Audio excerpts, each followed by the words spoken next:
Desde el restaurante Félix Mansibarle os deseamos unas felices fiestas de San Pedro y San Marcial. ¡Gora Irún! ¡Gora San Marcial! Ni naiz Maialen Legorburu, nire konpainia da Meaka. Egiten dut lan ospitalean pediatra bezala, nago ikasten pediatra izateko. Eta hori, San Martzialak bizitu ditugu batez ere familian, lagunekin ere bai, eta beti korrika eta presaka. Ze nahi ditugun, juten naiz hainbat etxetara eta juten naiz beti alde batetik bestera korrika 30-an.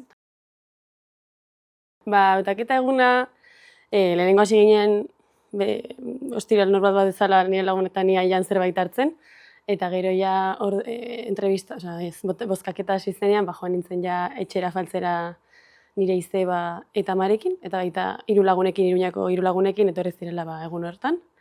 Eta hori, nire amak beti esaten du egun horretan mobil guztiak itzali behar direla, eta utzi behar dira alde batera, eta alde neinean normal afaldu eta normal egon. Eta orduan, hori, justo bukatu genuen afaltzen, eta nire aitak ikutuzun timbera eta esan zuen, ábreme, que se me han olvidado las llaves. Madre, te mato, no sé qué, eta orduan, irekizuten atean etorri ziren denak. Eta, bueno, hori, mundu guztian egarrez, mundu guztia pozik, besarkadak, eta oso politaguno. Prestakuntzak, izan ziren hasieran pixka eta goianteak ez, lehenengo astean, lehenengo bi egunetan batez ere, zeni asteburuan egon nintzen pixka ola ospatzen parrandan, eta ja, iritsi zen astelena, eta denak korrika, eta denak esaten, venga, egin barzula bia gauza, no seke. Eta orduan, zentratu ginen asteetan, ez? Lehenengo astean, prestatuko goi ja dena 30-ekoa. Eta hori batez ere egin dugu WhatsApp talde bat nire familiako batzuekin, eta esatu dut, behar ditut sandaliak. Eta bilatzen dizkiate pila bat argazkiola sandalienak, eta juten gara aukeratzen, ez?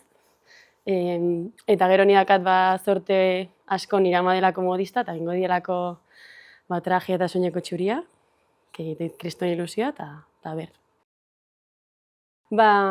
Nienekin, baina egiten, aurten gutxienez egin ditugu musika antsaioak ia larunbatero, eta horre ere bai nari naiz ikusten, eta musika entzuten, eta pixkat adekuatzen, ez?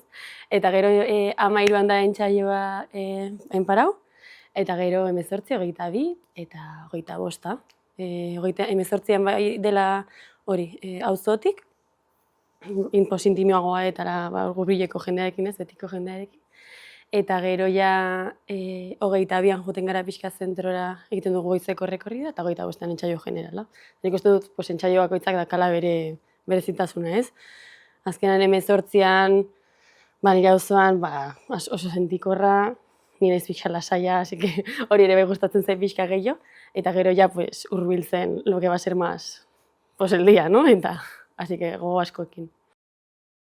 Nire entsaio genera, beti ikusi dut nire lagunekin, hasieran ikusten genuen hori justo Erromes plazatik atera eta gero ondoko Petrillan, eta gero jungo gara gehiago mugitzen. Eta hori badakit, nire ama egongo dela San Juanko balkoi batean, eta nire nahiaren etxeare bai dago Santiagon, eta horra gurtzeko ere bai, esperuan. Ni bizitu dut, normalen afaltzen dugu eta gero hurbiltzen gara, eta ikusten dugu lagunekin, nire gurasoak beti ditute ere bai kuadrien afaria eta ere bai hortik gaude denak elkarrekin.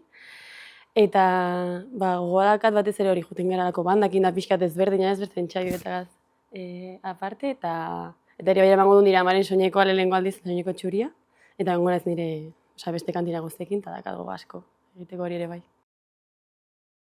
Egia esan, goiza pasatzen dut lo, eta jazten denean lehenengo revista, hartzen dut motorra eta juten naiz ikusten, gehienak ikusten dut lehenengo artilleriakoa uste dut, artillerikoa beti ikusten dira monan etxean, Ola Berriakoa eta Meakakoa ere bai, Meakakoa dela oso berezia ez azkenan, hori sartzen dira korrika eta super azkar, eta gero saiatzen gara ikusten beste alditugun guztiak motorrez juden korrika.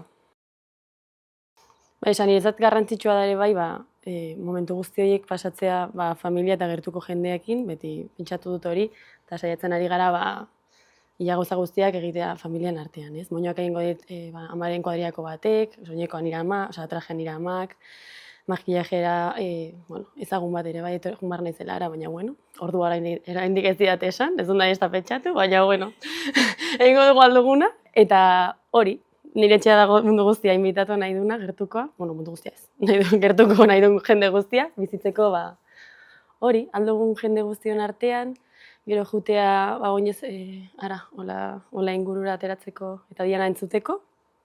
Beti ez dudala hango idean entzumen egia esan, beti jute naiz San Juanera. Eta gogo askokin, zerbait ezberdin ere bai bizitzeko. Gutxietariko gauza bat banekiena da San Juanera sartu nahi dudala, hori nire nahi eta nire aitarekin, nik beti ikusi dut Amonaren etxean San Juan plazan, eta oso ordu hori bizitzea barrutik hori generala sartzen den, banderaren hartzea eta gauza guzti horiek. Eta gero ere bai, momentu batzuk igual ez dituzuna bizitu zera jartzen azkenean, normalean beti jartzen gara leku berdinetan, eta adibidez ni elizanen naiz ez dut inoiz ikusi alardia, eta gauza horiek ere bai bizitzeko gogotxu. Bai, igo naiz pare bat aldiz, hori lagun batekin, eta hori nire lehengusina ateratzenean kantinera, eta ere bai dakat gogo asko, nire aitona uste du saiatuko dela nirekin juten San Martzialeraino, eta hori momentu berezi bat izango da berekin desfilatu ahal izatea. Eta bai, hor ere bai azkenean goiza bukatzen da, denak lasaiago gaude, nekatuagoak edo lasaiagoak biak batera, eta hori, aber zer pasatzen den, ez? Hori, botoa ere bai ez dakegu, ez dakit ondo zer gertatzen, dakit zer gertatzen den, baina ez dut bizitu barrutik, ez? Eta hori ere bai nahi dut bizitu. Nire helburu principala da disfrutatzea. Hori badaki mundu guztiak, nahi duela egon konten. Que no me perfecta, pues no pasa nada, nahi dut disfrutatu denekin batera. Eta arratsaldean batez ere, hori, nire lagunei, ni beti ikusten dut arratsaldeko alardia Fuero Euskalean, ez? Justo kurban. Eta hor nahi dut ikusi nire lagun guztiak alba da, aldutenek. Eta gero, kale nagusia jaisterakoan ere bai, nire ama eta nire familia guztia ere bai ongo da balkoi batean, eta hori, sentimendu askokin, imagino, nire familia guztiarekin. Seguro que lloramos como unas magdalenas. Baina hori, objetivo principal, disfrutatzea, alai egotea, eta gero parranda pixkat ere bai. A disfrutar. Eskerrik asko!